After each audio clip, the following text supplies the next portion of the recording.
Con ustedes, Kirtop, y estos son 100 artefactos antiguos que no encajan en la historia. Libros escritos con oro y sobre oro.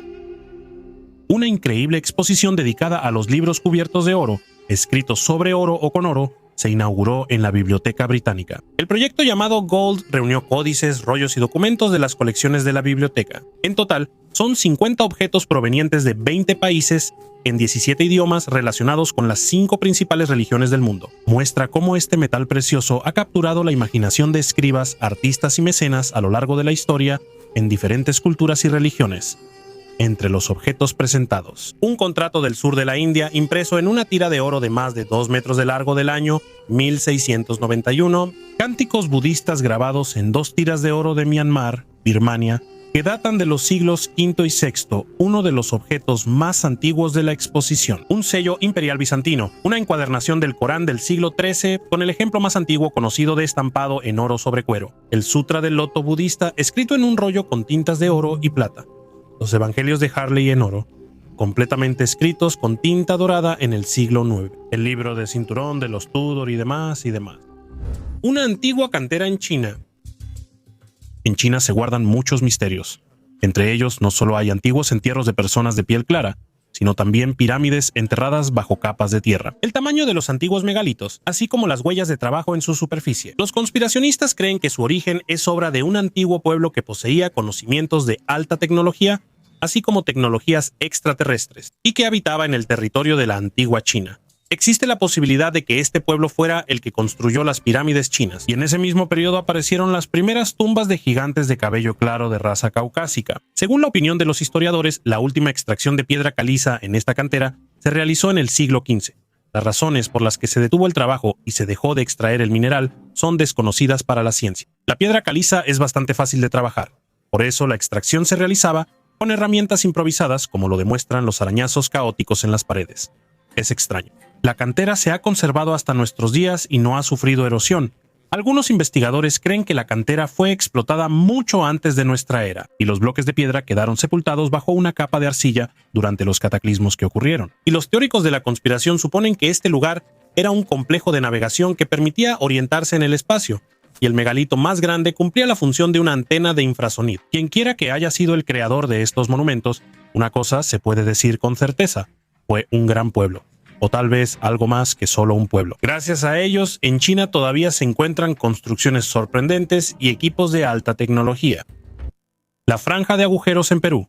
En el Valle de Pisco, en Perú, se encuentra un lugar misterioso conocido como la Franja de Agujeros o Monte Sierpe. Es una franja estrecha de tierra de 1420 metros de ancho y aproximadamente 1500 metros de largo, cubierta de miles de hoyos poco profundos. Su propósito exacto sigue siendo un misterio, aunque los científicos han propuesto muchas teorías. Fue el primer objeto en ser investigado. Se hizo famoso gracias a una fotografía aérea de Robert Shippey, publicada en la década de 1930 en National Geographic. Durante mucho tiempo, los arqueólogos evitaron Monte Sierpe. No fue sino hasta la década de 1950 que Victor von Hagen estudió los pozos y sugirió que eran tumbas vacías, estimando su número total en 5.000 lu. Más tarde, John Hislop propuso la teoría de que los pozos se usaban como almacenes, similares a los que se han encontrado en otros lugares de Perú.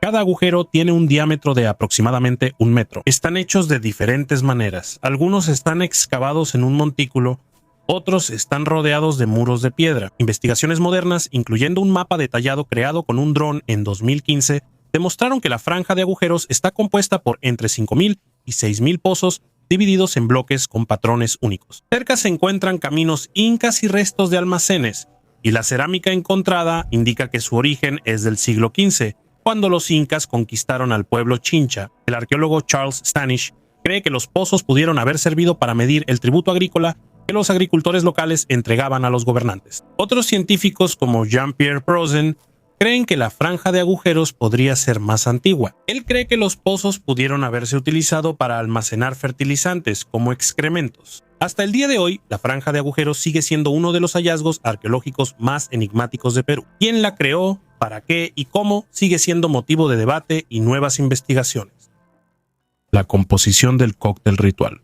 Por primera vez, los científicos lograron investigar los restos orgánicos dentro de un antiguo recipiente de 2000 años de antigüedad. La investigación mostró que los antiguos egipcios consumían un cóctel ritual especial que incluía frutas, nueces, alcohol, fluidos biológicos y sustancias psicotrópicas. El recipiente, conocido como la jarra de Bes, fue estudiado utilizando una tecnología innovadora desarrollada por científicos de la Universidad del Sur de Florida en colaboración con colegas de Italia. Este es el primer caso en el que se logró identificar la composición química completa de una bebida ritual, incluyendo sus componentes psicotrópicos y medicinal. Las jarras de Bes estaban dedicadas al dios egipcio del mismo nombre, protector de la fertilidad, la curación y la protección. Se le representaba con una corona de plumas, ojos grandes y una cola. Estos recipientes se usaron desde el siglo XVI a.C. hasta el siglo V después de Cristo, y el ejemplar estudiado pertenece al período de los Ptolomeos. El análisis mostró rastros de miel, uvas, ajonjolí, piñones, regaliz y componentes alucinógenos. Los científicos suponen que la mezcla se usaba en rituales mágicos. La gente buscaba confirmación de que el embarazo iba bien, ya que en la antigüedad esto se consideraba un proceso peligroso e impredecible. Probablemente ese cóctel provocaba visiones, ayudando a establecer una conexión con la deidad. El peinado más antiguo es un hallazgo sorprendente. Un peinado conservado de aproximadamente 3300 años de antigüedad, encontrado en la cabeza de un habitante del antiguo Egipto. Las trenzas detalladamente tejidas impresionan por su complejidad y excelente estado de conservación. En el antiguo Egipto, los peinados tenían una gran importancia y a menudo se usaban para expresar el estatus, la edad y la posición en la sociedad. El cuidado del cabello incluía el uso de aceites y productos aromáticos, lo que también contribuía a su durabilidad. Los detalles conservados, como las trenzas, permiten a los científicos comprender mejor cuán importante era la apariencia para los antiguos egipcios y la habilidad que se requería para crear esos peinados. Textos prohibidos de 2000 años de antigüedad. En China, los arqueólogos descubrieron varias tablillas de bambú antiguas con caracteres chinos, cuyo descifrado arrojó nueva luz sobre la historia relacionada con la prohibición impuesta por la dinastía Qin. Los arqueólogos encontraron 6 tablillas de bambú bien conservadas, cubiertas de caracteres chinos. El descifrado de estos textos arroja nueva luz sobre la historia y la evolución de los hábitos de lectura en China. Los artefactos fueron encontrados durante excavaciones en la provincia de Hunan, ubicada en el centro de China. Los trabajos se realizaron en la ciudad de Yiyang. Las reliquias en sí fueron encontradas en el sitio histórico de Tuzishan. Se trata de hojas y papeles antiguos. Según estimaciones de los expertos, la antigüedad de los artefactos es de aproximadamente 2000 años que remontan al período temprano de la dinastía Han Occidental. Las excavaciones se realizaron en 2013, pero fue hasta ahora que Zhang Chunlun, el jefe del grupo de excavación, hizo públicos los resultados del estudio de los hallazgos de aquel entonces. Según él, en 6 tablillas de bambú hay registros inusuales. Básicamente es una correspondencia entre personas que discuten entre sí sobre la entrega de libros como ofrendas. Los arqueólogos creen que los textos discuten la cuestión de levantar la prohibición de la colección privada de libros. Por primera vez, tal prohibición fue introducida durante el gobierno de la dinastía Qin. Como lo demuestran estas tablillas de bambú, después de que se levantó la prohibición, el préstamo, la donación y la colección de libros se convirtieron en una tendencia social. Más tarde, tanto la familia real como las autoridades locales acumularon colecciones de libros sin precedentes y excepcionalmente ricas. Durante la dinastía Han Occidental, la gente empezó a leer más libros y comenzaron a aparecer bibliotecas. Cambios en el ADN humano. Algunos científicos discuten la posibilidad de que microbios extraterrestres puedan afectar el ADN humano, provocando cambios significativos en nuestro código genético. Esta hipótesis sugiere que tales microorganismos no solo pueden existir, sino también influir en la evolución humana, haciéndonos más parecidos a ellos. En apoyo a esta idea, los investigadores señalan una serie de cambios observados en la población humana, como la disminución de los niveles de testosterona y la reducción en la cantidad de espermatozoides en los hombres. Estas tendencias pueden interpretarse como signos de cambios evolutivos, posiblemente causados por influencias externas, incluyendo factores ecológicos o incluso la influencia de agentes extraterrestres. La disminución de los niveles de testosterona y la cantidad de espermatozoides pueden tener consecuencias graves para la salud reproductiva y la estructura demográfica de la población, lo que hace que este tema sea importante tanto desde el punto de vista científico como social. Las personas en la antigüedad reciclaban objetos viejos. La basura se genera a diario, pero hasta ahora una gran parte de ella termina en los vertederos. Parece que las personas solo recientemente aprendieron a reciclar al menos una parte de los desechos domésticos, pero no es así. Las generaciones pasadas cuidaban mucho sus pertenencias y trataban de no tirar nada. Y esto no solo aplica a nuestros abuelos y abuelas. Los científicos descubrieron que incluso los humanos prehistóricos le daban una segunda vida a los objetos. En el año 2000, los científicos encontraron la cueva de Kesem, que se convirtió en una verdadera sensación en los círculos científicos. La cueva logró conservar muchos testimonios de la vida aquí hace entre 200 y 400 mil años, huellas de fogatas, utensilios sencillos, huesos. Al principio, los arqueólogos italianos e israelíes trabajaron con los hallazgos más grandes, pero luego prestaron atención a pequeños trozos de piedra que claramente eran herramientas de trabajo. Las herramientas, por ejemplo, buriles y raspadores, eran tan pequeñas que los arqueólogos dudaban de que realmente se usaran. Para descubrir la verdad, las herramientas fueron examinadas varias veces de diferentes maneras. Por ejemplo, realizaron espectroscopía y como resultado encontraron rastros de pieles, carne y plantas en las superficies que alguna vez cortaban. Esto permitió concluir que las herramientas realmente se usaban. ¿Pero por qué eran tan diminutas? Es muy posible, como dicen los científicos, que estas herramientas de trabajo se hicieron a partir de otros instrumentos más grandes. Y cuando esos se volvieron inservibles, hicieron otros nuevos a partir de ellos. Al principio, los científicos pensaron que solo eran fragmentos, pero los análisis realizados demostraron que son herramientas independientes. Los científicos concluyeron que los homínidos entendieron que no era necesario desechar un objeto, sino que podían hacer uno nuevo a partir de él y usarlo para trabajos más pequeños. Esto les permitía, por ejemplo, trabajar la piel con mayor calidad. Las herramientas en miniatura desarrollaban la motricidad fina y el ser humano evolucionaba. Piedras preciosas en los dientes. Los antiguos mayas alguna vez estuvieron muy orgullosos de sus dientes. Mucho antes de que los europeos empezaran a llenar sus bocas de oro y a ponerse grills, los mayas ya lucían dientes decorados con jade, turquesa, oro, pirita y piedras preciosas. Los mayas creían que la respiración los conectaba con los dioses. Para purificarla, muchas personas limaban, tallaban y pulían sus dientes. Algunos incluso los adornaban con piedras preciosas. Y una nueva investigación muestra que el pegamento utilizado para mantener las joyas en los dientes posiblemente prevenía infecciones.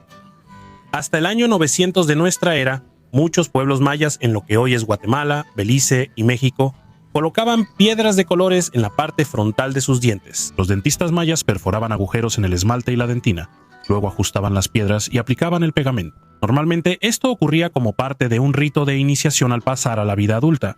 El pegamento dental resultó ser sorprendentemente resistente. Más de la mitad de los dientes modificados encontrados en excavaciones arqueológicas todavía conservan sus adornos intactos. Investigaciones posteriores del pegamento revelaron materiales inorgánicos en su composición, similares al cemento y a la hidroxiapatita, un mineral obtenido de dientes y huesos triturados que se usaba para fortalecer la mezcla. Ahora, los investigadores han encontrado 150 moléculas orgánicas comunes en las resinas vegetales, según informaron el mes pasado en el Journal of Archaeological Science Reports. La mayoría de las muestras incluían ingredientes que pueden combatir las bacterias que causan caries. La higiene bucal era importante para los mayas. Los arqueólogos señalan a Ahanap Pakal, el rey maya de Palenque, quien murió en el año 683 de nuestra era a la edad de 80 años, casi con todos sus dientes y sin signos de caries. La icónica colección Missa in Agenda Defunctorum de 1733 es un raro artefacto de principios del siglo XVIII creado para la celebración de misas fúnebres. Esta colección única, utilizada por los sacerdotes para leer oraciones en el altar, destaca no solo por su contenido, sino también por el simbolismo de su diseño. La encuadernación del libro está adornada con la imagen de una calavera y huesos cruzados, lo que resalta su propósito en los rituales relacionados con la muerte y la conmemoración. La colección incluye cantos y textos de la liturgia latina que se utilizaban para el descanso de las almas de los difuntos. La simbología de la calavera en la portada refleja la concepción de la época sobre la fugacidad de la existencia y el recordatorio de la inevitabilidad de la muerte, motivos característicos de la era barroca. Estos libros eran obras de arte simbolizando la mística y la grandeza de los rituales católicos. Se sabe que las encuadernaciones con este tipo de simbolismo a menudo se fabricaban especialmente para templos o familias nobles que deseaban resaltar su vínculo con la tradición religiosa. Es probable que este compendio se utilizara en un monasterio o capilla, sirviendo como recordatorio de la necesidad de orar por el descanso de las almas. Libros hechos de personas. En los siglos XVIII y XIX existía la sombría práctica de encuadernar libros con piel humana. Este fenómeno raro e impactante se llamaba bibliopegia antropodérmica. Algunos ejemplares de tratados médicos o filosóficos, así como diarios personales, Podían estar encuadernados con la piel de personas fallecidas, la mayoría de las veces en su memoria. Por ejemplo, algunos médicos usaban la piel de sus pacientes para encuadernar textos médicos, con el fin de inmortalizar su contribución a la ciencia. Libros como este se han convertido en objeto de gran interés e investigación. Las tecnologías modernas, incluyendo el análisis de ADN y pruebas químicas, permiten determinar si la encuadernación realmente está hecha de piel humana. Este fenómeno refleja no solo los intereses médicos y científicos de la época, sino también la actitud hacia la muerte, la memoria y el cuerpo. Hoy en día, los libros antropodérmicos son artefactos raros que provocan tanto horror como interés, además de ser un recordatorio de las extrañas y contradictorias tradiciones del pasado. Pueblos conocidos con un futuro desconocido. En las páginas de los libros de historia y los manuales escolares se pueden encontrar pueblos como los cumanos, los aztecas o los fenicios. Y esto no es sorprendente, ya que todos ellos dejaron su huella de una u otra manera. Sin embargo, hoy en día pocos se interesan por lo que les sucedió. Desaparecieron o sus descendientes todavía habitan el planeta. Y empezaré con esos mismos aztecas, cuyos templos han sobrevivido hasta nuestros días. Muchos recuerdan a este pueblo por sus rituales y ceremonias, pero por alguna razón, pocos prestan atención a su desarrollo cultural. De hecho, valoraban mucho la poesía y las representaciones teatrales, en las que participaban músicos y acróbatas. Además, se dedicaban a la escultura de figuras y vasijas, así como al tallado en madera. ¿Y qué les pasó a ellos? En el siglo XVI, los españoles llegaron a su territorio y fundaron la Ciudad de México. No es difícil adivinar que hoy en día los descendientes de los aztecas son los mexicanos, quienes intentan preservar la cultura de un pueblo que cayó a manos de los conquistadores españoles. Pero si este pueblo vivió ya en nuestra época, la civilización maya apareció incluso antes de nuestra era. Este pueblo es recordado por sus logros en matemáticas y astronomía, y su calendario preciso causó revuelo más de una vez. Es posible que aún les esperaran muchos más descubrimientos en el futuro, si no fuera otra vez por los españoles que trajeron consigo muchas enfermedades desconocidas para los indígenas. Hoy en día, en el territorio de México y América Central se pueden encontrar alrededor de 5 millones de personas que hablan lenguas mayas. Todos ellos se unieron en comunidades y se fueron a vivir a pueblos, donde se dedican a la agricultura y a la venta de sus productos. Los fenicios fueron un pueblo destacado, ya que su idioma sirvió de base para muchos de los sistemas alfabéticos modernos. Precisamente entre ellos había comerciantes y navegantes destacados, así como maestros en el trabajo con vidrio y cerámica. Sin embargo, la riqueza que acumularon no le proporcionó protección a su estado, así que ya en el siglo IV a.C., los fenicios desaparecieron, y en su territorio hoy se encuentran otros países, como Líbano y Siria. ¿Recuerdan cómo se mostraba a los galos en la serie de películas sobre Asterix y Obelix? Pues bien, esta tribu celta realmente era considerada bárbara, aunque en realidad no se les puede llamar salvajes. En su sociedad bastante compleja, veneraban a los druidas y defendían la igualdad de género. Además, los celtas fueron de los primeros entre los europeos en usar pantalones. Ya en el siglo I a.C., la mayor parte de los pueblos celtas desapareció. Solo quedó la rama británica, que vivía en el territorio de Gales, Escocia e Irlanda. A pesar de que este pueblo dejó de existir por completo, su cultura sigue viva y es celebrada activamente por personas de todo el mundo en varios festivales anuales. Seguramente todos han oído hablar de los incas, que vivieron en el siglo XII en el territorio que va desde Chile hasta Ecuador, pero pocos saben que en este imperio no se permitía la pobreza ni el desempleo, los cuales combatían con el lema: no mientas, no robes y no seas perezoso. ¿En qué se destacó este pueblo? Crearon un calendario lunar, así como un método para transmitir información secreta usando el quipu, un complicado entrelazado de nudos y cuerdas. Y una vez más, una civilización prometedora cayó por culpa de los españoles, quienes trajeron a su tierra una epidemia de viruela. Se sabe que los cumanos eran nómadas que no intentaron crear su propio estado, sino que simplemente se desplazaban por el territorio de Asia Central. Sin embargo, es poco probable que muchos hayan escuchado la opinión de que los representantes de este pueblo se veían como rubios de ojos azules con rasgos faciales mongoloides. En el siglo XIII, los cumanos dejaron de existir, fusionándose con otros pueblos y adoptando su modo de vida. Y para terminar, hablaré de los proto-búlgaros conocidos hoy como búlgaros. A diferencia de los cumanos, ellos fundaron su propio estado ya en el siglo VII. Después de adoptar la religión, este pueblo se acercó tanto a la cultura eslava que ni siquiera la opresión del Imperio Otomano logró que se pasaran al lado de los turcos en 5 siglos. Sin embargo, el país independiente de Bulgaria, conocido por todos hoy en día, apareció solo a principios del siglo XX. El dragón frío.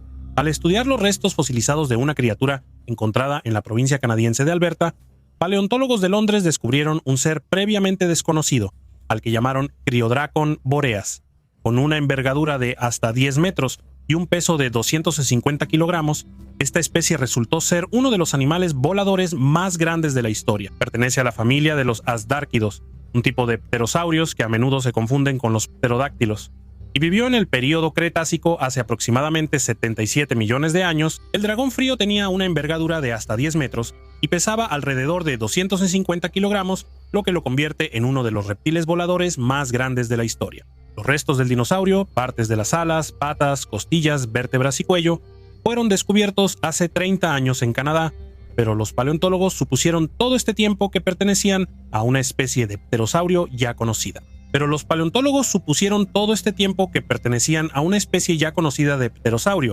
Quetzalcoatlus northropi, descubierto en Texas. La mayor parte del esqueleto pertenece a un reptil joven con una envergadura de alas de aproximadamente 5 metros, pero un hueso cervical grande que pertenecía a un ejemplar más viejo sugiere que el animal adulto tenía una envergadura de alas de hasta 10 metros. Los dragones fríos eran carnívoros y cazaban animales pequeños, lagartijas, mamíferos y crías de dinosaurios. A diferencia de la mayoría de los grupos de pterosaurios, los asdárquidos en general se consideran animales que estaban adaptados a hábitats continentales, a pesar de su capacidad para cruzar océanos. Los restos de Criodracon boreas incluyen partes de las alas, patas, costillas, vértebras y cuello de 2 individuos diferentes. A pesar del gran tamaño corporal y la distribución de estos reptiles en América del Norte y del Sur, Asia, África y Europa, los científicos solo han logrado encontrar restos fragmentarios de unas pocas especies de asdárquidos. Sin embargo, los restos de la nueva especie de pterosaurio se conservaron perfectamente y por eso tienen un gran valor para los paleontólogos. El origen de todo lo existente. La escultura de arcilla, diosa madre sentada, de Beluchistán, Pakistán, pertenece a la Edad de Bronce y data aproximadamente entre los años 2500 y 2000 a.C. Este artefacto, que mide solo 8.6 centímetros por 2.9 centímetros, se encuentra en la colección del Museo Metropolitano de Nueva York. La escultura representa a la diosa madre, símbolo de fertilidad y maternidad. Una característica distintiva es el detallado trabajo del peinado en forma de rizos ondulados, que posiblemente simbolizan la fuerza vital y la protección. Los grandes senos y caderas resaltan el culto al principio femenino, común en las culturas antiguas relacionadas con la agricultura. Resulta de especial interés la similitud de esta escultura con artefactos similares encontrados en otras regiones, como Mesopotamia y el Valle del Indo. Se supone que la escultura tenía un propósito ritual.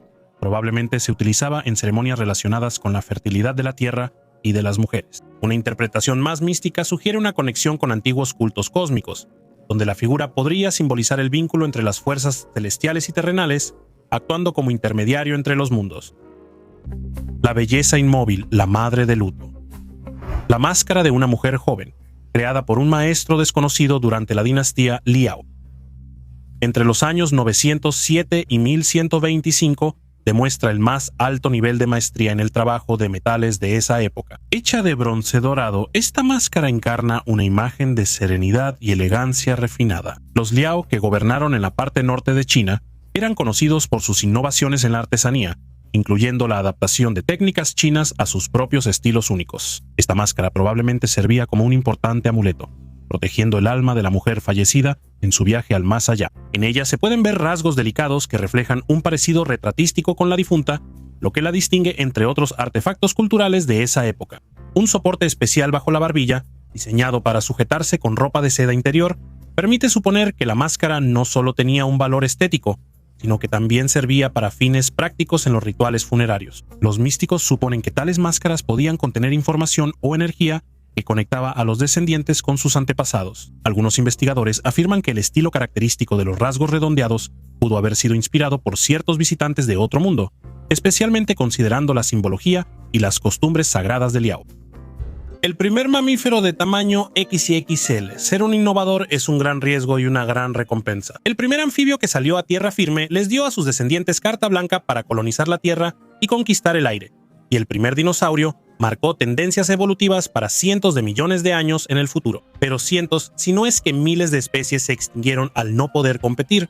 Entre ellas estaban los titanoides, los primeros mamíferos de tamaño XXL. Hoy en día, Dakota del Norte está cubierta de praderas, bosques de hoja caduca y coníferas, pero hace 60 millones de años era un paraíso subtropical pantanoso. La vegetación suave y jugosa crecía por todas partes, y el género de los titanoides decidió aprovechar la riqueza natural. Los gigantes se parecían bastante a los osos modernos. Un cuerpo robusto sobre patas cortas, un cuello corto y fuerte, una cola pequeña y un peso de entre 90 y 130 kilos. Pero no tenían relación con los osos modernos. Los titanoides eran mucho más lentos, no podían pararse sobre las patas traseras y también diferían en la forma del hocico. El esqueleto del titanoide está a la izquierda y el del oso pardo a la derecha. Presta atención a la diferencia en el tamaño de la caja craneal. Nuestro héroe claramente no destacaba por su inteligencia. Además, el animal desarrolló colmillos largos y fuertes, lo cual es bastante extraño, ya que solo se alimentaban de frutas y vegetación blanda. En el peor de los casos, no le hacían asco a la carroña, pero definitivamente no cazaban por sí mismos. Esta criatura lenta simplemente no era capaz de atrapar a nadie. Además, sus dientes no servían mucho para defenderse. Otros mamíferos no representaban un peligro en términos físicos, y ni las garras fuertes ni los colmillos podían salvarlos de los cocodrilos. Los titanoides fueron los primeros en alcanzar un gran tamaño entre los mamíferos, pero las especies que vinieron después resultaron ser más rápidas, más ágiles y mejor adaptadas a los cambios del entorno. Un destino similar esperaba a toda la familia de los pantodontes, a la que pertenecían nuestros protagonistas. Algunos de ellos alcanzaron el tamaño de un rinoceronte, pero hace ya 30 millones de años no quedaba rastro de la familia.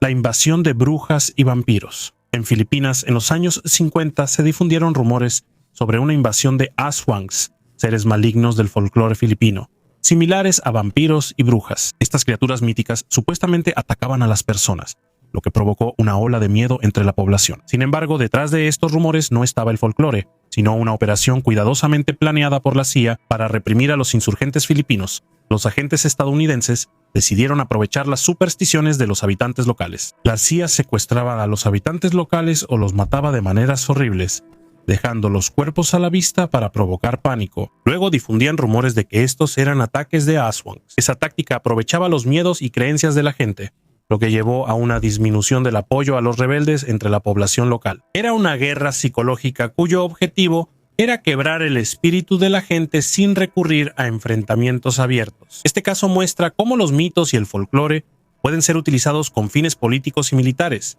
convirtiéndose en poderosas herramientas de manipulación. 17 esqueletos en el territorio del monasterio galés. Arqueólogos británicos del condado de Pembrokeshire, ubicado en el oeste de Gales, descubrieron los restos de 17 esqueletos en un cementerio que, según ellos, pertenecía al monasterio masculino de San Salvador antes de que el rey reformista Enrique VIII les confiscara sus propiedades. El monasterio masculino existió desde mediados de los años 1200 hasta su disolución entre 1536 y 1541. En los últimos años de existencia del monasterio, Enrique VIII, rey de Inglaterra y Gales, ordenó confiscar y vender muchas propiedades eclesiásticas. Esto sucedió después de que él rompiera relaciones con la Iglesia Católica. El monasterio masculino medieval de San Salvador, habitado por monjes dominicos que se distinguían por el color negro de sus vestimentas, no fue una excepción en este sentido. Según Murphy, la corona vendió todas sus propiedades, pero parte de ellas, en particular el cementerio que pertenecía al monasterio, permaneció intacta hasta el siglo XVII. No sabemos con certeza si estos restos pertenecían a los monjes, ya que en los cementerios de los monasterios a menudo se enterraba a personas muy diversas. Los enterrados solo llevaban sudarios, y las manos de todos los esqueletos estaban cruzadas sobre el pecho. En la Edad Media, aproximadamente desde el año 500 hasta el 1500 de nuestra era, los monasterios eran un lugar popular para los entierros. Originalmente, los cementerios de los monasterios estaban destinados solo para los propios monjes, pero rápidamente se convirtieron en un lugar popular para el entierro de los laicos. Las excavaciones actuales se están llevando a cabo antes de que comience una gran construcción en este terreno. En esta zona planean construir una tienda de 3 pisos con un bar y una terraza en la azotea. Excavaciones en una ciudad antigua sumergida. En la antigua ciudad sumergida del Imperio Mitanni en Irak, se encontraron grandes edificios y artefactos. Un grupo de arqueólogos alemanes y kurdos realizó excavaciones en una ciudad antigua de 3.400 años de la época del Imperio Mitanni, ubicada en la cuenca del río Tigris. Las ruinas del asentamiento aparecieron en el embalse de Mosul a principios de 2022, cuando el nivel del agua bajó debido a una fuerte sequía en Irak. En el corto tiempo antes de que las ruinas y artefactos volvieran a quedar sumergidos, los investigadores lograron hacer un mapa de la ciudad. Además del palacio, que ya había sido documentado en 2018, los arqueólogos encontraron varios edificios grandes más. Una fortificación masiva con muro y torres, un edificio de almacenamiento de varios pisos y un complejo industrial. Los restos de la ciudad datan de la época del Imperio Mitanni, que controlaba gran parte del norte de Mesopotamia y Siria. Se señala que las murallas de la ciudad se conservaron bien, a pesar de que están hechas de ladrillo crudo y estuvieron bajo el agua. Además, la parte superior de las murallas se derrumbó durante un terremoto alrededor del año 1350 a.C. y sepultó el resto de la construcción, creando condiciones que aseguraron su conservación. 5 vasijas de cerámica son de especial interés para los científicos que contienen un archivo de más de 100 tablillas cuneiformes. Pertenecen al período medio asirio, poco después de que ocurriera el terremoto en la ciudad. Algunas tablillas, que podrían ser cartas antiguas, todavía se encuentran dentro de sobres de arcilla. Los investigadores esperan que este descubrimiento proporcione información importante sobre los últimos años de existencia de la ciudad y el inicio del dominio asirio en la región. La primera arma biológica de Kuseya. Los científicos confirmaron la impactante historia sobre el arma biológica utilizada hace 800 años en Noruega. Durante las excavaciones en las ruinas del castillo de Sverresborg, los arqueólogos encontraron los restos de una persona que fue arrojada a un pozo para envenenar el agua en medio de la guerra civil medieval en Noruega. Esta historia está descrita en la crónica escandinava Saga de Sverre, pero muchos historiadores dudaban de su autenticidad. Según la saga, durante el asedio de Sverresborg, un grupo que apoyaba al arzobispo y conocido como los Bagleros, al no encontrar al rey Sverre Sigurdsson, decidió usar un cadáver como medio para envenenar el agua. Para confirmar esto, un equipo de científicos realizó un análisis de ADN de los restos encontrados en el fondo del pozo. Ya en 1938, los arqueólogos descubrieron en el pozo los restos intactos de un hombre a varios metros de profundidad, pero las investigaciones posteriores fueron interrumpidas debido a la Segunda Guerra Mundial. No fue sino hasta 2016 que los científicos pudieron reanudar las excavaciones, las cuales revelaron que el hombre del pozo tenía entre 30 y 40 años y presentaba una lesión en el cráneo, lo que posiblemente fue la causa de su muerte. No había ropa a su alrededor, excepto una bota de cuero conservada. El análisis de ADN y la datación por radiocarbono confirmaron que los restos realmente pertenecen al período del conflicto. Restos de personas con cabezas enormes. Científicos de la Universidad de Honolulu y de la Academia China de Ciencias hicieron un descubrimiento único al encontrar restos de una especie desconocida de antiguos humanos, Homo hulluensis. Se supone que esta especie se extinguió hace unos 200.000 años. En el yacimiento de Xiugyayao, los arqueólogos encontraron 16 esqueletos, herramientas de piedra y restos de animales. Una característica particular de esta nueva especie son sus cráneos masivos, con un volumen de 1.600 a 1.700 centímetros cúbicos, significativamente más que en Homo sapiens, que tienen 1.300 centímetros cúbicos, o los neandertales, con 1.400. Sin embargo, los científicos enfatizan que un cráneo grande no siempre indica una mayor capacidad intelectual. En cambio, podría haber sido una adaptación a las condiciones de la era glacial, cuando el clima se volvió más frío y severo. Homo hulluensis cazaba caballos salvajes, consumía su carne y usaba las pieles para hacer ropa. Vivían en pequeños grupos, lo que los hacía vulnerables a los cambios y otras amenazas externas. Es interesante que la estructura dental de Homo hulluensis es similar a la de los denisovanos, otra línea de homínidos que existió en el período cuaternario tardío hace unos 300.000 años. Sin embargo, como muchas otras especies antiguas, es probable que Homo hulluensis haya desaparecido debido a la aparición de Homo sapiens, quienes desplazaron genéticamente a las poblaciones locales en Europa y Asia. Un cementerio de la época de la epidemia de peste. En la calle Pushkinskaya, en Rostov, los arqueólogos excavaron la mayor necrópolis. En él, durante la pandemia de peste de 1770 a 1772, se enterró a los habitantes de Rostov. Los historiadores están seguros de que esto es una sensación arqueológica. Los arqueólogos ya han excavado 25 tumbas y han encontrado cerca de un centenar de esqueletos. Principalmente los fallecidos eran enterrados en familias completas, lo que indica la epidemia de peste que azotó esta región. Los primeros huesos humanos en este lugar fueron encontrados por los trabajadores a finales de abril. Al enterarse de estos hallazgos, un grupo de arqueólogos comenzó las excavaciones y llegó a resultados asombrosos. El antiguo cementerio encontrado aparece en los mapas que se han conservado. Lo más probable es que se trate de los llamados difuntos de muerte no natural, es decir, personas que murieron de manera no natural. A ellos los enterraban lejos de la fortaleza. En ese entonces, en el territorio de Rostov, había alrededor de 10 cementerios. A pesar del peligro de contagiarse de la peste, los difuntos eran acompañados en su último viaje de una manera especial. Los cuerpos están acomodados con cuidado y de forma ordenada. En muchas tumbas, los hijos de las mujeres fueron colocados a sus pies. También se encontraron antiguas monedas de plata en las tumbas. De esta manera, los difuntos esperaban encontrar una nueva y feliz vida en el otro mundo. La terrible peste que diezmó a la gente en el siglo XVIII, hoy en día, no representa un peligro para el ser humano, ya que han pasado 250 años. De cualquier manera, yo no recomendaría a los historiadores que desentierren fosas comunes de personas que tuvieron la peste. Sarcófago de piedra.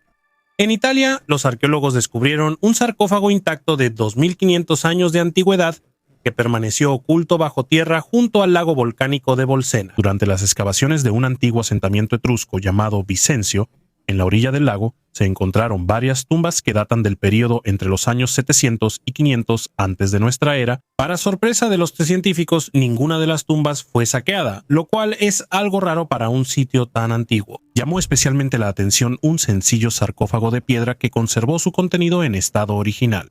Con la ayuda de una excavadora, los arqueólogos levantaron la pesada tapa y encontraron dentro un esqueleto casi completamente conservado. Junto a los restos se encontraba un pequeño recipiente de cerámica, que según los especialistas, podría simbolizar pertenencias personales u ofrendas al difunto. El hallazgo es único y brinda a los investigadores una rara oportunidad de estudiar los restos de un antiguo etrusco. Los científicos esperan que un análisis más detallado del esqueleto proporcione información valiosa sobre la vida y la cultura de este pueblo.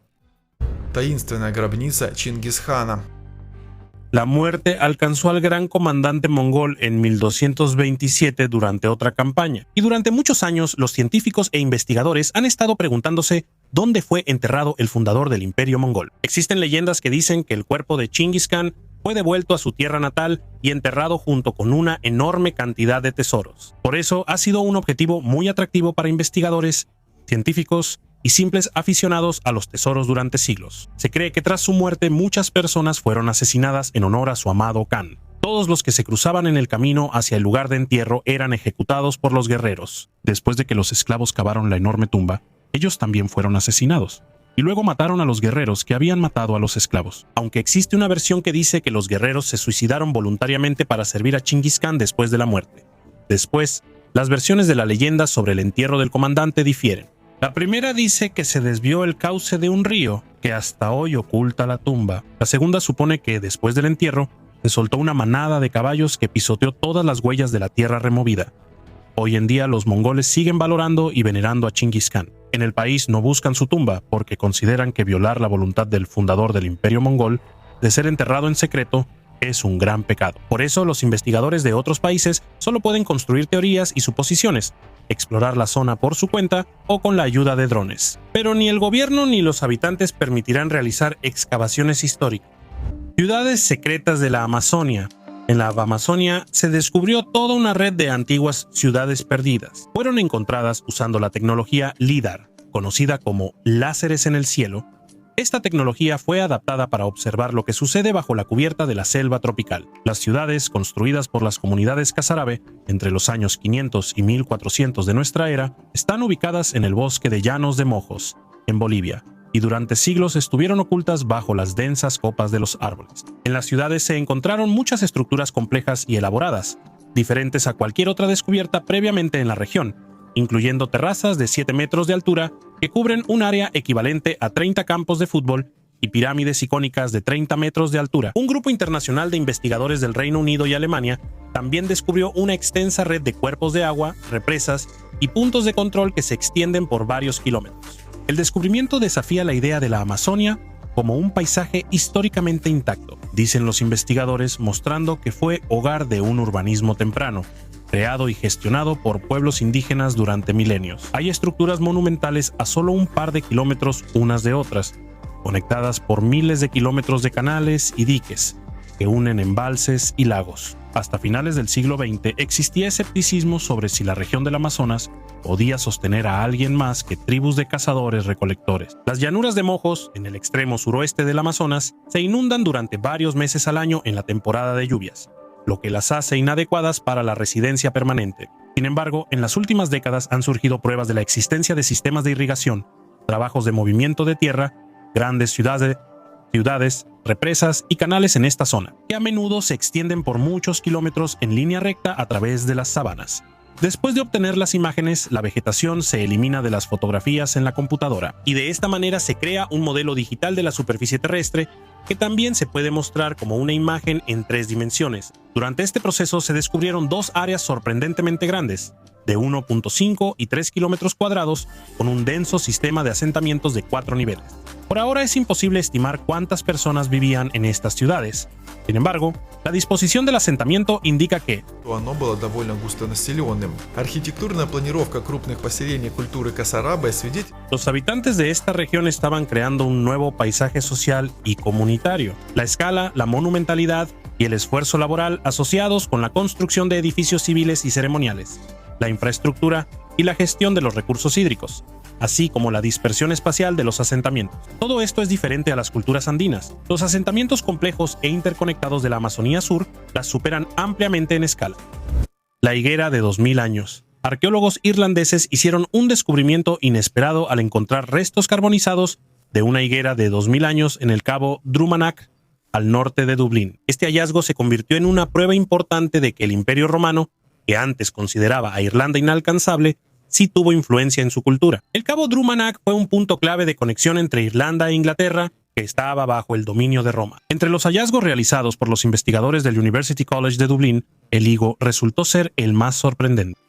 Se confirmó que el higo fue traído a la isla en una época en la que este tipo de frutos exóticos se consideraban una rareza. Anteriormente, el higo solo se había encontrado en capas medievales en Irlanda, pero este ejemplar es el más antiguo conocido. Además del higo, se encontraron rastros de espelta, un cereal ampliamente consumido en la Britania romana, pero raro en Irlanda. Estos hallazgos muestran que los romanos no solo comerciaban bienes, sino que también transmitían su estilo de vida. El arqueólogo Christian Baker contó que los habitantes de Irlanda en esa época disfrutaban de pan de espelta, mantequilla, vino, y también usaban vajilla de vidrio y cerámica, broches y cuentas. El higo, cultivado por primera vez en el este de Turquía y el norte de la India, llegó al Mediterráneo gracias a las antiguas rutas comerciales, donde se convirtió en una parte importante de la dieta romana. Los investigadores creen que el higo y la espelta pudieron haber sido traídos a través de Chester romano, un importante punto comercial de Britania.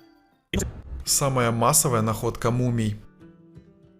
En las afueras de la antigua ciudad de Memphis se encuentra la necrópolis de Saqqara, un enorme complejo funerario conmemorativo que mide aproximadamente 7 por 1.5 kilómetros. Es la mayor concentración de tumbas y monumentos funerarios de Egipto, creados en diferentes épocas, desde el período dinástico temprano hasta la era del gobierno de los Ptolomeos y el dominio romano. El nombre de esta necrópolis proviene del dios de la muerte venerado aquí, Sokar. Los científicos de la misión arqueológica egipcia, que trabajan en la necrópolis de los animales sagrados en Saqqara, descubrieron un gran escondite de antigüedades en este sitio. Dentro de él, los arqueólogos encontraron 150 estatuas de bronce de varios tamaños, que representaban a deidades del antiguo Egipto, incluyendo a Anubis, Minamón, Osiris, Isis, Nefertum, Bastet y Hathor. Además, los hallazgos incluían una colección de artefactos de bronce que se usaban durante rituales dedicados a la diosa Isis, así como una estatua de bronce sin cabeza del arquitecto Imhotep. Los arqueólogos también lograron descubrir tumbas de pozo, en las que se encontraban 250 sarcófagos de madera pintados con momias bien conservadas, pertenecientes al período tardío. Además, los científicos obtuvieron una colección de amuletos y estatuas de madera. Dentro de uno de los sarcófagos, los investigadores encontraron un papiro bien conservado que posiblemente contiene capítulos del Libro de los Muertos. Este hallazgo ha sido entregado actualmente para su restauración y el estudio de los textos que contiene. Los arqueólogos también encontraron 2 estatuas de madera bien conservadas con rostros dorados que representaban a las diosas Isis y Neftis en la postura de plañideras. Las excavaciones permitieron descubrir una tumba de la época del Nuevo Reino en la que se encontraron numerosos objetos domésticos y adornos, incluyendo brazaletes, aretes y collares. Manteca de cerdo de la época de la Segunda Guerra Mundial. Durante décadas, después de fuertes tormentas en la costa de St. Cyrus en Escocia, el mar arroja periódicamente manteca de cerdo, que terminó en el mar debido al naufragio de un barco en la época de la Segunda Guerra Mundial. Recientemente, las olas arrojaron a la orilla otros 4 trozos de manteca de cerdo, cada uno de los cuales conservó la forma de los barriles en los que probablemente se almacenaron todos estos años. Estas inusuales reliquias se hicieron conocidas entre los habitantes locales después de que un barco mercante que transportaba manteca de cerdo fuera hundido por bombas. Se cree que con cada nueva tormenta, el barco hundido va liberando gradualmente parte de su carga, arrojando a la orilla bloques de grasa. Los habitantes locales están familiarizados con este fenómeno y afirman que la manteca de cerdo, a pesar de la costra de conchas que lo cubre, se ha conservado en buen estado y es apto para su uso. Durante la guerra, cuando el acceso a la manteca de cerdo era limitado, estos hallazgos se convertían en verdaderos tesoros que ayudaban a sobrevivir en tiempos difíciles. La antigua piedra insultante fue descubierta por un voluntario que participaba en las excavaciones arqueológicas. La piedra fue encontrada cerca de la ciudad inglesa de Hexham, durante la descodificación de inscripciones romanas antiguas en la muralla defensiva de Adriano. En la piedra, en el siglo III, se grabó la inscripción Secundinus Cacatur, que se traduce al inglés como Secundinus Sheeter y al ruso como Secundin Sasranets. Al lado había un dibujo de un pene. Los especialistas en epigrafía latina señalaron que normalmente los romanos usaban la imagen del falo como símbolo de buena suerte o fertilidad. Según ellos, en este caso, el pene aumentaba la fuerza del insulto.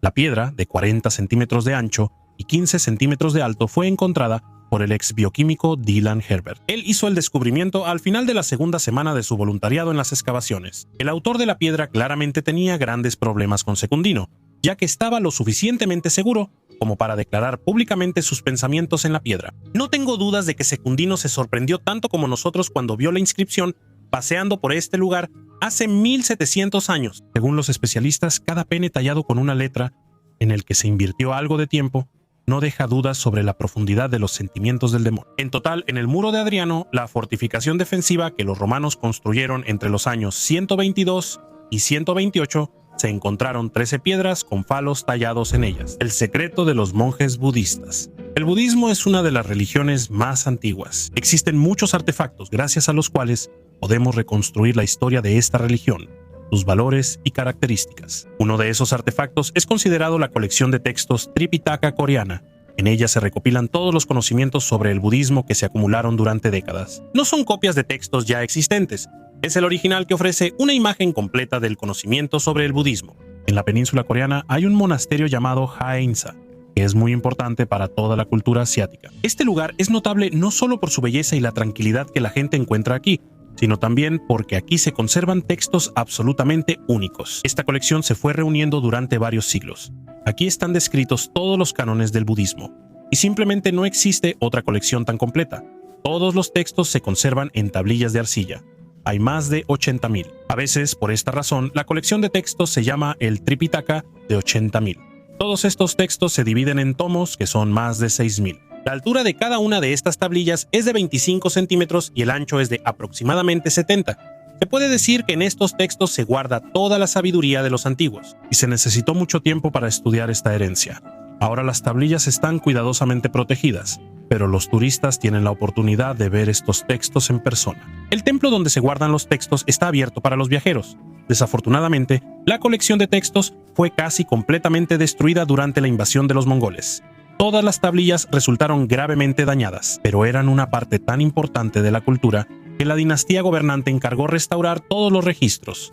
Ese trabajo tan meticuloso y cuidadoso tomó más de 10 años. Al final lograron restaurar todos los textos. Se esforzaron por hacer las tablillas lo más parecidas posible a las que se habían perdido. Por ejemplo, las primeras tablillas se hacían con madera de abedul blanco y de cerezo, y esos mismos tipos de madera se usaron para la restauración. Además, para preservar los textos, las tablillas se les colocaban marcos, y eso funcionó. Casi 1000 años después de que se hicieron estas tablillas, se encuentran en excelente estado, y el texto en ellas se puede leer sin problema. Las tablillas se cubrían con un barniz venenoso para que los insectos no las dañaran. Matriz para la fabricación de imágenes de oro. En la parte central de la isla de Falster, ubicada en el sureste de Dinamarca, un entusiasta con un detector de metales hizo un descubrimiento increíble que podría reescribir no solo la historia de la región, sino también arrojar luz sobre una página poco conocida de la historia danesa. Lennart Larsen, mientras caminaba bajo la lluvia en busca de artefactos, escuchó una señal débil de su dispositivo. Al excavar la tierra, encontró un pequeño objeto inusual, una antigua matriz para fabricar imágenes de oro, que supuestamente se utilizaba en rituales de culto para hacer ofrendas a los dioses. Según los arqueólogos del Museo de Lolland y Falster, este hallazgo podría estar relacionado con un antiguo centro de poder o con actividades religiosas. La matriz, que mide solo 2 centímetros, data del periodo entre los años 500 y 700 antes del inicio de la era vikinga. Artefactos como este son increíblemente raros. Solo se han encontrado 28 matrices similares en Escandinavia y ninguna al sur del mar Báltico. En la matriz de Falster está representada una persona con ropa elegante, de pie, con los brazos hacia abajo y las palmas hacia afuera. Este gesto se encuentra tanto en la cultura precristiana como en la cristiana y simboliza sumisión o revelación. Las particularidades de la imagen siguen siendo un misterio. Aún no se sabe si en la matriz está representado un hombre o una mujer. Es posible que sea la figura de un rey mostrando devoción a una deidad, o al contrario, un dios apareciéndose a una persona. Ojo artificial. Ante ustedes está el ojo artificial más antiguo conocido en el mundo, que fue encontrado en la tumba de una mujer en la ciudad quemada de Shahr-e-Sukhteh, en Irán. Este artefacto único tiene más de 4.800 años. La prótesis ocular era una semiesfera hecha de un material ligero a base de pasta de betún. Estaba cubierto de oro y en su superficie tenía ranuras que imitaban la pupila, lo que le daba un aspecto realista. La prótesis se fijaba mediante dos pequeños orificios por los que se pasaba un cordón, similar a las vendas modernas, lo que permitía mantenerla en su lugar. La mujer usaba este ojo durante el día para ocultar la cuenca vacía, y por la noche lo guardaba cuidadosamente en una bolsa de cuero que fue encontrada junto con otros objetos funerarios. Ese nivel de destreza y cuidado por la apariencia sorprende incluso a los investigadores modernos. Este hallazgo demuestra el alto nivel de conocimientos médicos y artesanales de las civilizaciones antiguas, así como el deseo de las personas de esa época de preservar su apariencia y mantener su dignidad. Захоронение мифических астатланов. Arqueólogos del Instituto Nacional de Antropología e Historia de México descubrieron entierros hasta entonces desconocidos para la ciencia de la mítica cultura de los Aztatlán, que según los investigadores, existió hace más de 1000 años en el territorio de Mesoamérica. Las tumbas fueron descubiertas accidentalmente por trabajadores durante trabajos de construcción en el puerto mexicano de Mazatlán, en Sinaloa. Las obras fueron suspendidas temporalmente y luego los arqueólogos realizaron excavaciones de rescate.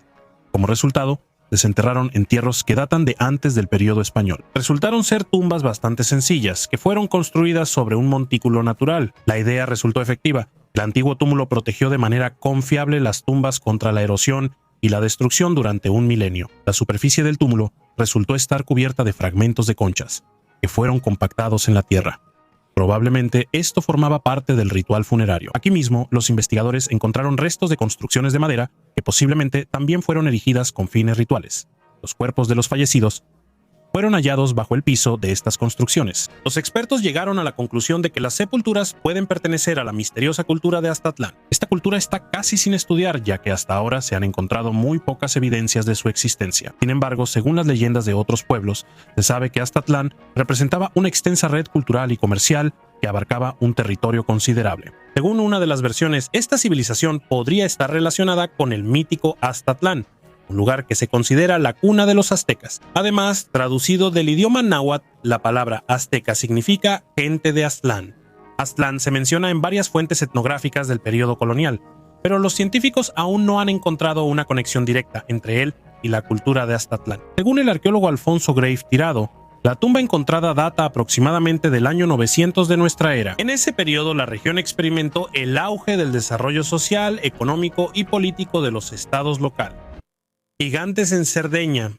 En Cerdeña, la misteriosa isla en el mar Mediterráneo, los arqueólogos descubrieron artefactos únicos conocidos como los gigantes de Monte Prama. Estas estatuas impresionan por su tamaño y la maestría de su ejecución, y su nombre resalta su tamaño excepcional. Según algunas investigaciones, estas figuras pudieron haber sido creadas basándose en leyendas sobre antiguos gigantes que habitaban la isla hace miles de años. Estas estatuas son testimonio del alto nivel cultural que existía en Cerdeña en la antigüedad y posiblemente reflejan los mitos y creencias religiosas de aquella época.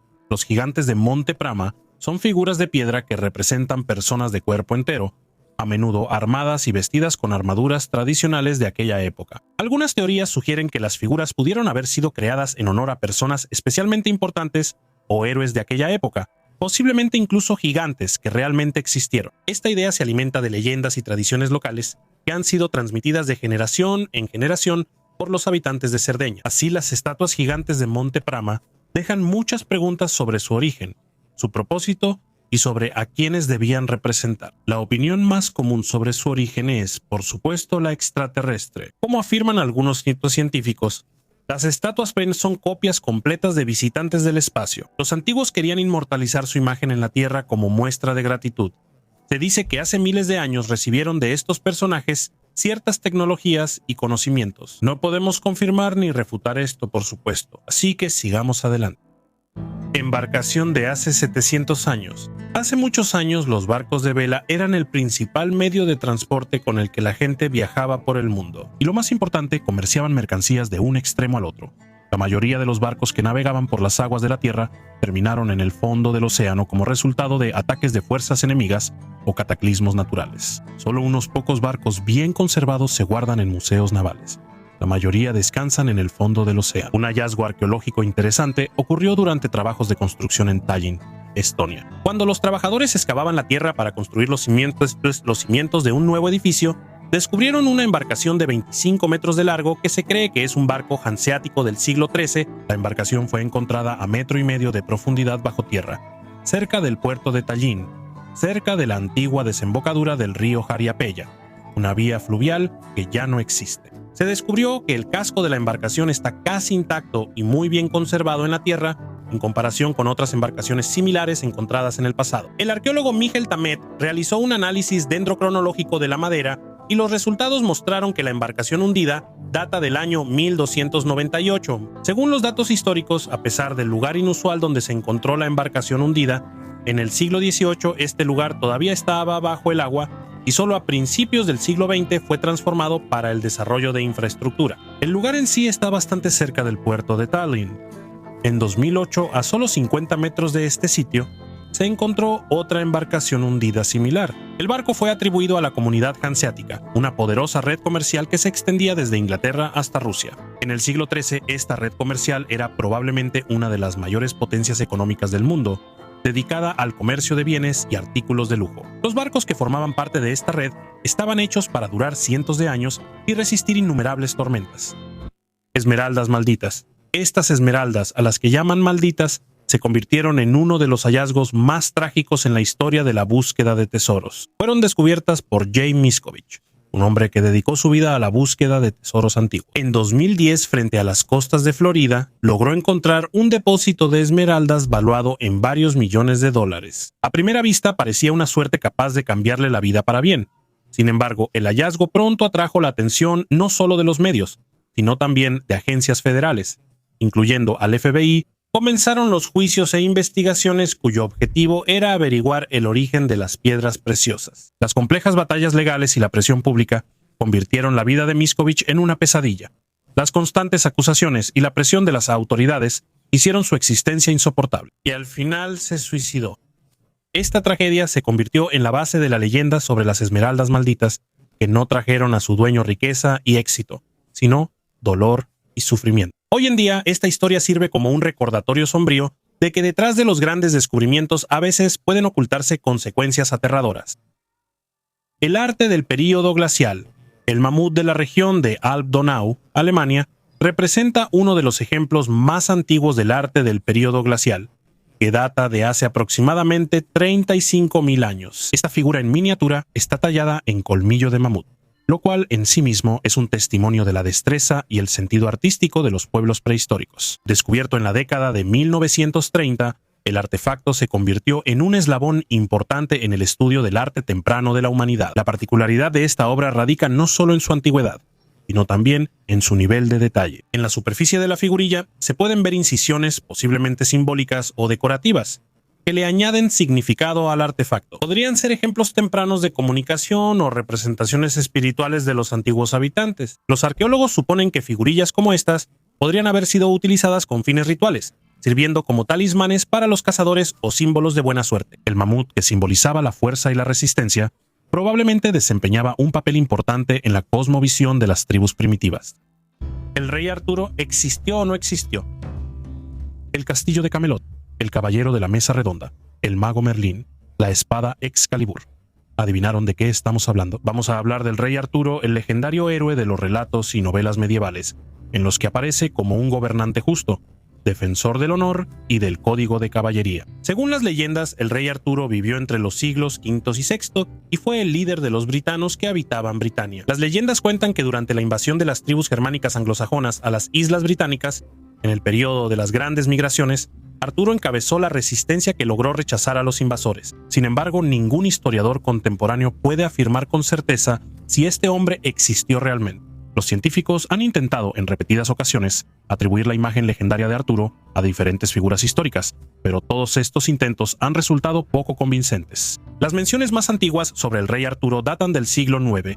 En ellas se habla de un líder que posiblemente ni siquiera era rey, que participó en varias batallas contra los sajones. La precisión de estos testimonios genera dudas y muchos investigadores no los toman en serio. Un poco después, en el siglo XII, la figura del rey Arturo resurge en el ciclo de novelas caballerescas medievales escritas en verso en el norte de Francia. Pero de nuevo, estas novelas son solo una obra literaria y no un documento histórico.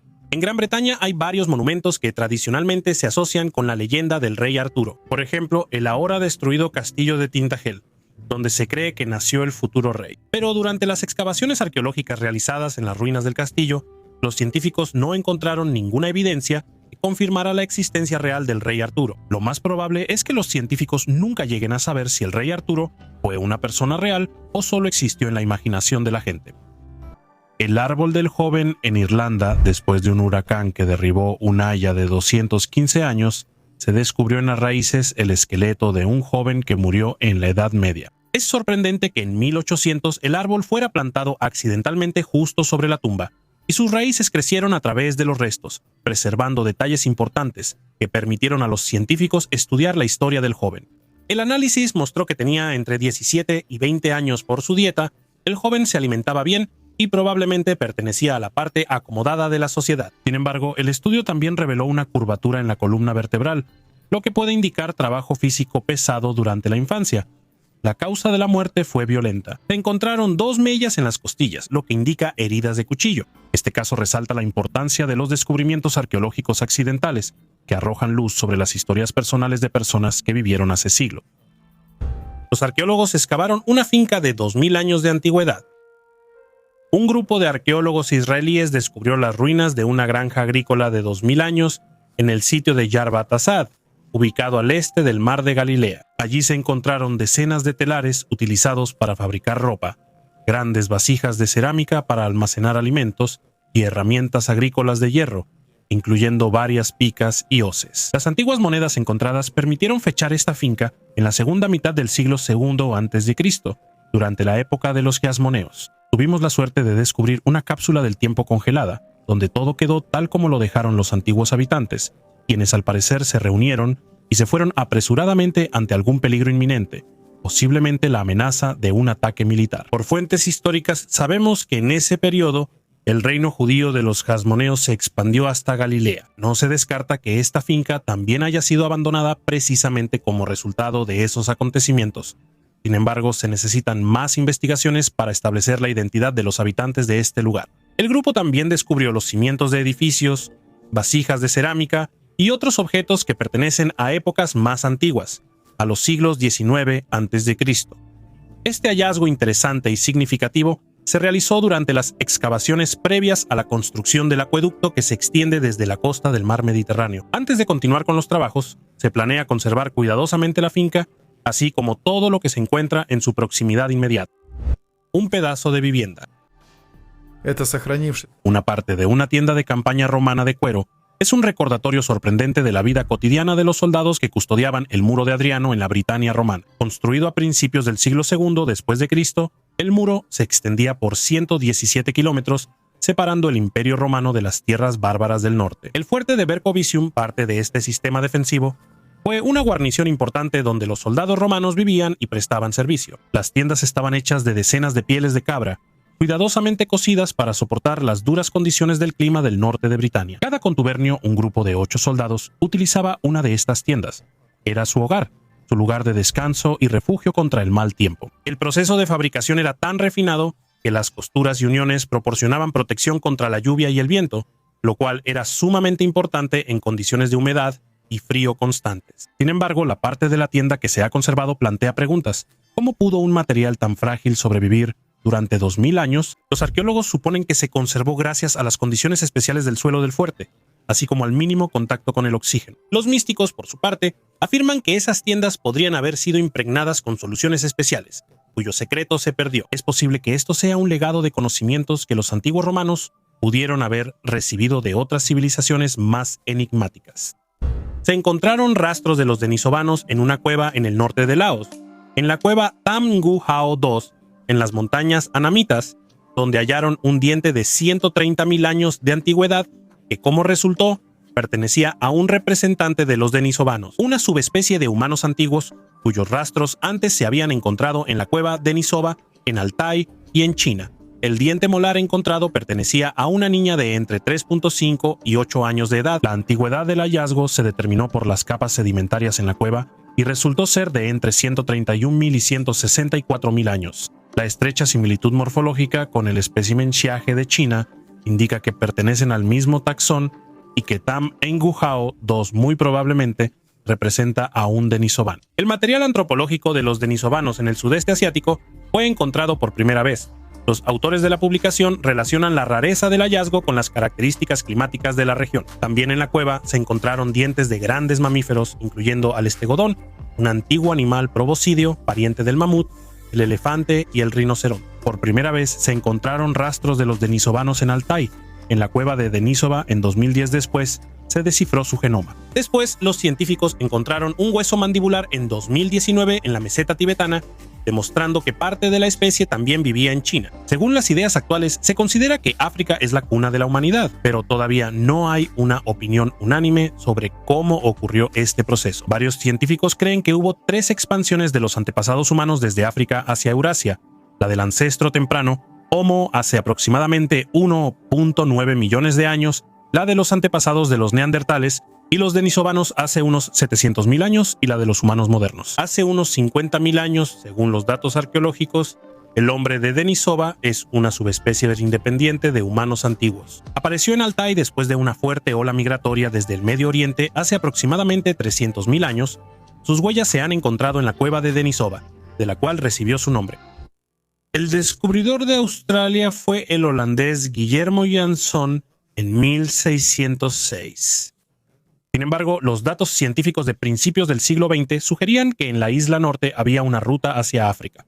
En África se descubrieron antiguos jeroglíficos egipcios. Estos hallazgos indican que los egipcios estuvieron en el continente verde 5.000 años antes que los europeos. Los jeroglíficos fueron encontrados en la zona arqueológica de Kariong, en la costa este de Australia, donde durante mucho tiempo fueron conocidos por los aborígenes locales. Estos glifos, conocidos como los glifos de Gosward, contienen textos que describen una expedición de los antiguos egipcios. En estos textos se habla de la llegada a las costas australianas y del trágico destino del príncipe que lideraba la expedición, quien murió por la mordedura de una serpiente. Después de su muerte, según las antiguas costumbres, el cuerpo fue momificado y enterrado en una cueva. A pesar de que un viaje así parece increíble, existen argumentos a favor de la posibilidad de largas expediciones por parte de los egipcios. Thor Heyerdahl, en una balsa de papiro llamada Ra II, cruzó con éxito el Atlántico, demostrando que las embarcaciones de papiro pueden soportar viajes largos. Los críticos señalan la discrepancia entre el estilo de los glifos y los jeroglíficos egipcios clásicos, pero esto podría explicarse porque fueron hechos no por escribas profesionales, sino por marineros. La autenticidad de los glifos de Gosford está respaldada por algunos egiptólogos reconocidos. ¿Dónde se encuentra la tumba de Cleopatra?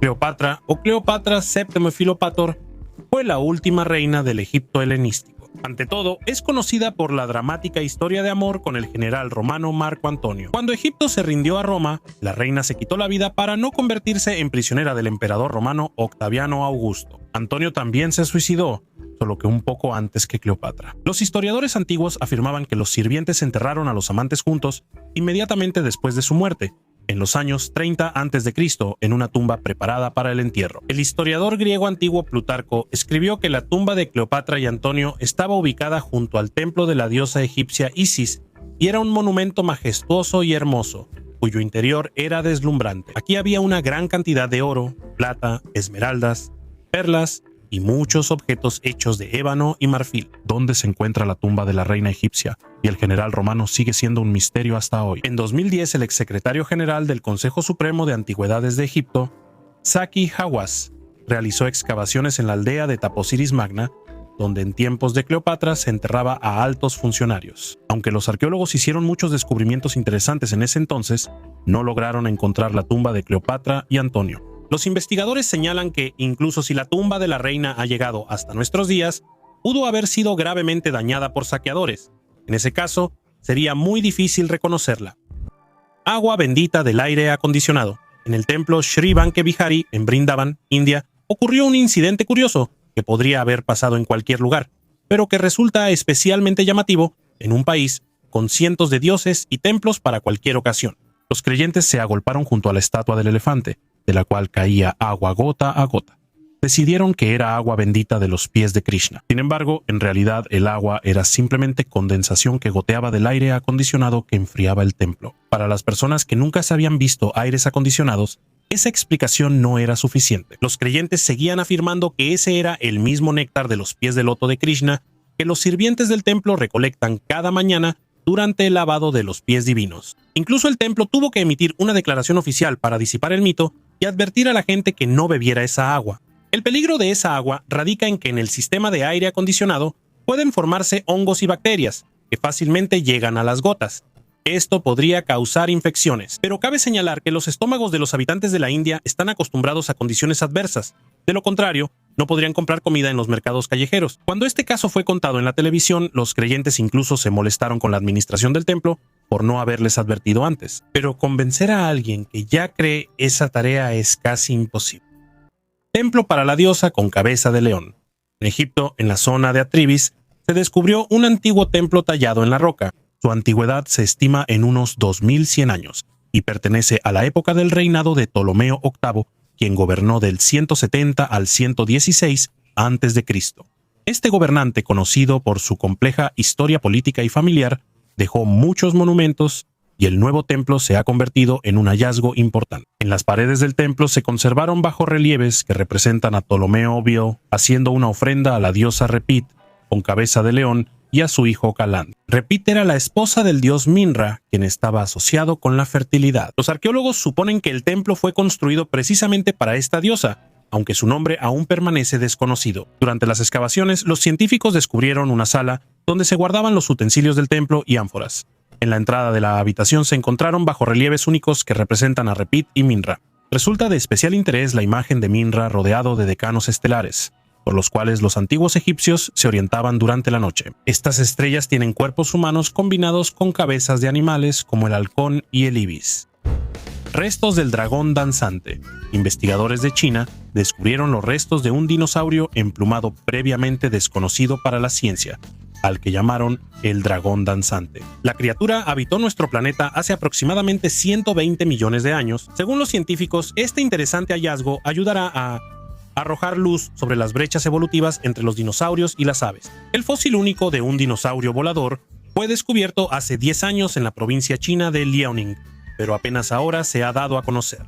Durante este tiempo, científicos chinos junto con sus colegas estadounidenses estudiaron los restos y concluyeron que el esqueleto pertenece a un dinosaurio previamente desconocido para la ciencia. La nueva especie recibió el nombre de Wulong bohaiensis, que en chino significa dragón danzante. Este dinosaurio emplumado habitó el planeta hace aproximadamente 120 millones de años. Sus fósiles, incluyendo plumas e incluso tejidos blandos, se conservaron perfectamente para tener esa antigüedad. Era del tamaño de un cuervo común. La criatura tenía una cabeza estrecha cubierta de escamas y una boca llena de dientes afilados. El dragón danzante se alimentaba de pequeños mamíferos, lagartijas, aves y peces. Sus extremidades, que no se parecían a las alas de un ave, estaban cubiertas de plumas, y al final de su cola delgada lucía 2 plumas largas. A pesar de tener alas, no volaba, al igual que otras especies similares de dinosaurios emplumados de ese periodo. Los científicos determinaron que el fósil pertenecía a un macho muy joven. Al momento de su muerte tenía aproximadamente 1 año de edad. Los especialistas chinos esperan que este interesante hallazgo ayude a estudiar con más detalle el periodo en el que los dinosaurios extendieron sus alas y comenzaron a evolucionar hacia las aves modernas.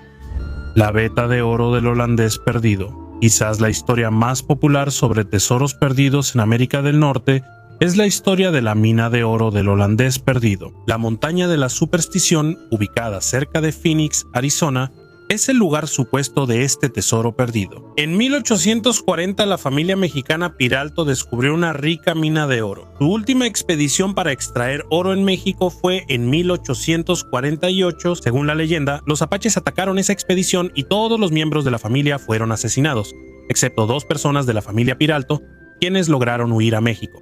El territorio donde tuvo lugar la expedición en la que murieron personas es conocido como la Tierra de la Matanza.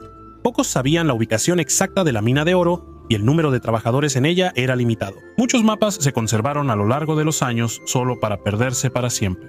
Las personas que afirmaban haber encontrado la ubicación de la mina Piralto no podían regresar de allí, o alguna desgracia les ocurría antes de que llegaran a la legendaria mina. La leyenda de la mina de oro del holandés perdido dice que un emigrante alemán llamado Jacob Walser descubrió la famosa mina Piralto. Walser y su compañero Jacob Weiser trabajaron arduamente en la mina y lograron esconder parte del oro en algún lugar de las montañas. Weiser fue asesinado, probablemente por los apaches o por el propio Walser. Walser se mudó a Phoenix debido al deterioro de su salud y murió en 1891. Le describió la ubicación de la mina a un vecino que lo cuidó, pero nunca se logró encontrar el filón de oro del holandés perdido. Amor entre personas del mismo sexo en Pompeya. Hace 2000 años, cuando la erupción del Vesubio destruyó la antigua ciudad romana de Pompeya, 2 víctimas de la catástrofe se abrazaron en sus últimos momentos de vida. Se hicieron conocidas como las 2 doncellas y se pensaba que eran madre e hija o hermanas. Sin embargo, una nueva investigación de ADN cambió la percepción de su historia. Científicos del Instituto Max Planck realizaron un análisis de los restos conservados en moldes de yeso. Los resultados mostraron que ambos fallecidos eran hombres, y su postura podría indicar que tenían una relación muy cercana. Ahora los especialistas suponen que la pareja pudo haber sido amantes del mismo sexo.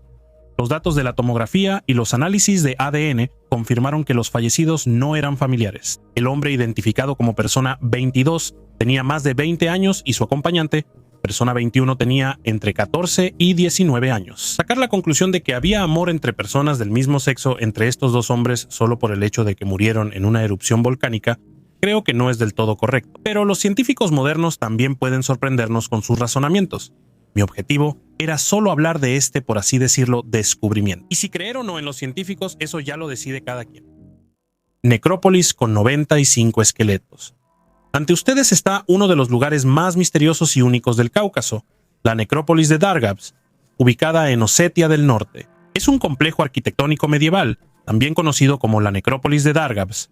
Cuenta con 95 criptas de piedra, muchas de las cuales tienen forma de torre. La necrópolis está situada en la ladera de un pintoresco valle entre majestuosas montañas, lo que le da una atmósfera especial de misterio y tranquilidad. Dargavs tiene un significado especial para la cultura e historia local. Se supone que las criptas fueron construidas entre los siglos XVI y XVIII y se usaban como lugar de entierro. Cada familia construía su propia cripta, donde enterraban no solo los cuerpos, sino también las pertenencias de los fallecidos, lo que lo convierte en un lugar de sepultura. Dargavs se convirtió en una especie de archivo familiar, donde se guardaban objetos domésticos e incluso huesos, lo que ayudó a los historiadores a comprender mejor la vida cotidiana y las costumbres de los antiguos osetios. La necrópolis está protegida por la UNESCO como un sitio de patrimonio cultural y atrae a turistas de todo el mundo. Entre los habitantes locales incluso circulan historias de que cualquiera que visite la ciudad de los muertos podría no regresar. Hoy en día la necrópolis es una importante atracción cultural y recuerda la conexión eterna entre generaciones.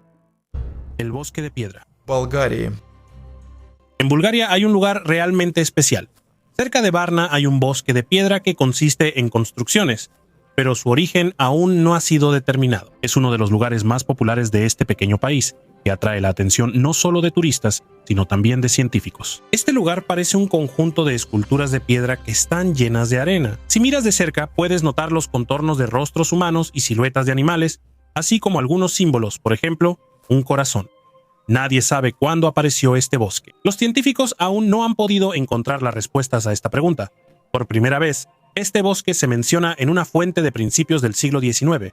Hasta ahora, no se han encontrado menciones anteriores. En el bosque de piedra hay un lugar especial que parece un círculo. Muchos científicos creen que aquí se realizaban diferentes rituales religiosos, pero hasta ahora no ha sido posible confirmar ni refutar esta información. Aunque en las piedras se pueden ver formas familiares, los científicos aún afirman que los bloques de piedra no son obra humana. Las personas tienden a buscar diferentes símbolos, por eso ven siluetas.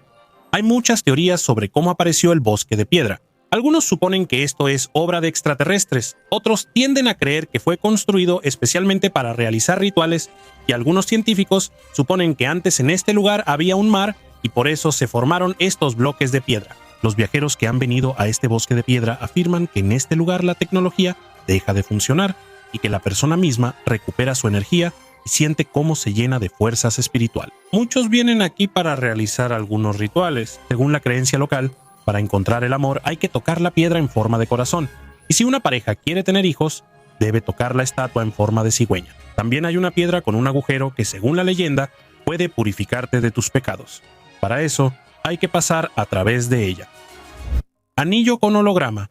Es un anillo romano inusual, encontrado en la tumba de la noble Aibutiak-Barta, y data del primer siglo de nuestra era. Su característica única es el efecto de holograma, creado por un retrato magistralmente grabado que se supone es de su hijo Tito Carvilia Gamella. Tito, según los datos históricos, murió a la edad de 18 años y el anillo probablemente servía como un tributo en su memoria y un símbolo del duelo de su madre. El anillo está hecho de oro y la piedra engastada está perfectamente pulida y contiene una imagen en miniatura.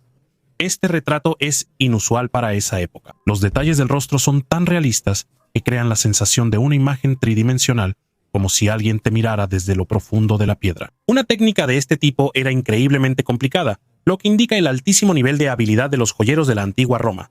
Pero el anillo también plantea preguntas místicas. Algunos creen que su dueña pudo haberlo usado como un amuleto que la conectaba con el espíritu de su hijo, tal vez para recibir consejos o protección. El misterio del artefacto se intensifica por el hecho de que se han encontrado muy pocos grabados con este efecto, y hasta ahora no está claro cómo se logró una ilusión óptica tan sorprendente. Gigantes en la cueva La tribu Paiute, nativos americanos de Nevada, transmitió de generación en generación relatos sobre gigantes de piel blanca y cabello rojo, conocidos como los Siteka. Estas leyendas fueron registradas por primera vez en 1882 por Sarah Winnemucca Hopkins, hija del jefe de los Paiute, en su libro La vida entre los Paiute, sus errores y pretensiones.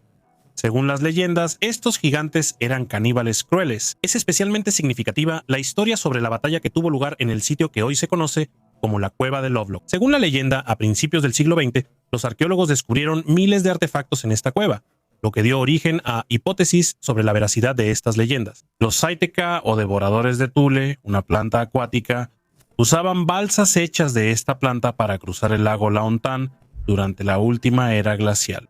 Se afirma que los Paiutes finalmente se unieron contra los Siteka.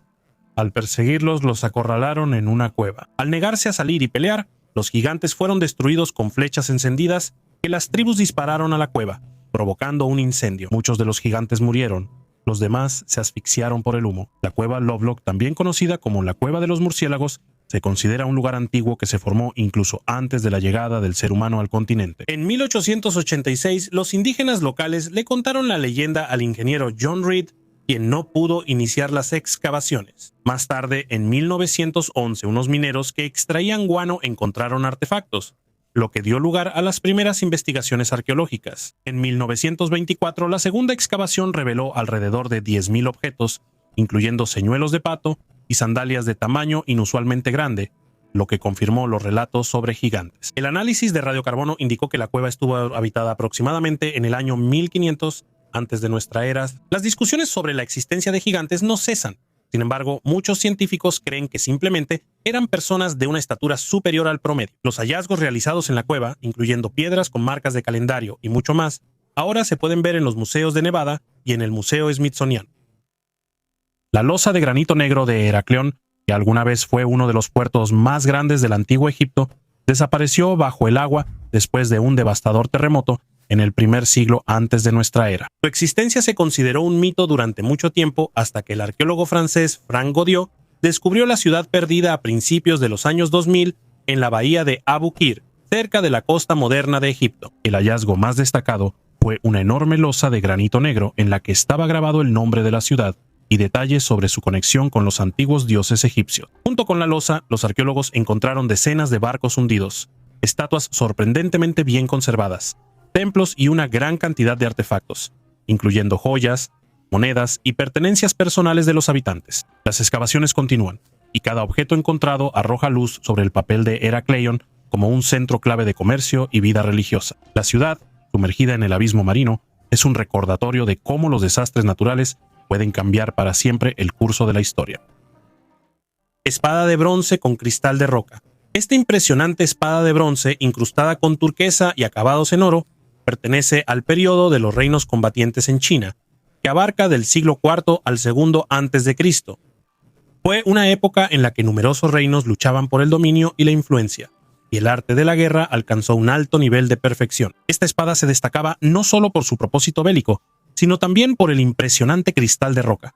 La empuñadura de la espada está hecha de cristal de roca, lo que le da una sofisticación especial y la convierte no solo en un arma, sino también en una obra de arte. La incrustación de turquesa añade acentos de color únicos, y el uso de oro resalta el estatus del propietario, probablemente uno de los miembros de la nobleza o un guerrero de alto rango. Estas espadas no solo servían como símbolo de poder e influencia, sino que también demostraban la maestría de los antiguos herreros y joyeros chinos.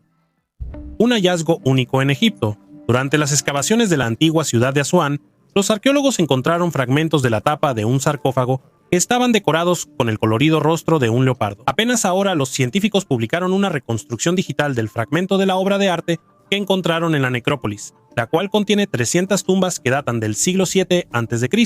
En la sociedad del antiguo Egipto, los leopardos simbolizaban la determinación y la fuerza, por lo que la imagen del animal en la tumba probablemente debía fortalecer el espíritu del recién fallecido y ayudarlo en su viaje hacia la tierra de los muertos. La necrópolis donde se encontraba el sarcófago del leopardo fue utilizada durante aproximadamente 1000 años hasta el siglo IV de nuestra era, y las excavaciones fueron realizadas por un equipo internacional de expertos junto con la misión egipcio-italiana en el oeste de Asuán. En otras tumbas había un total de 35 momias y varios objetos funerarios, como vasijas con betún para la momificación, máscaras funerarias, ropa de cama, papiros y comida para el viaje al más allá. Junto a la tumba se encontró otro hallazgo interesante, un cuenco con material vegetal que resultó ser piñones. Aunque los piñones no eran nativos de la región, se sabe que los cocineros en Alejandría los utilizaban, según un libro de cocina romano llamado Apicio, que fue compilado en el primer siglo d.C.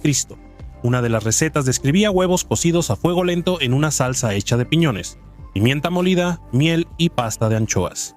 Imaginamos que a las personas enterradas en la tumba de Asuán les gustaba tanto esta semilla rara que sus familiares colocaron un cuenco junto al difunto para que pudieran alimentarse de ellas por toda la eternidad. Cuéntanos en los comentarios cuál es tu platillo favorito sin el que no puedes vivir. Comparte este video con tus amigos y suscríbete al canal. Gracias por vernos. Hasta luego a todos.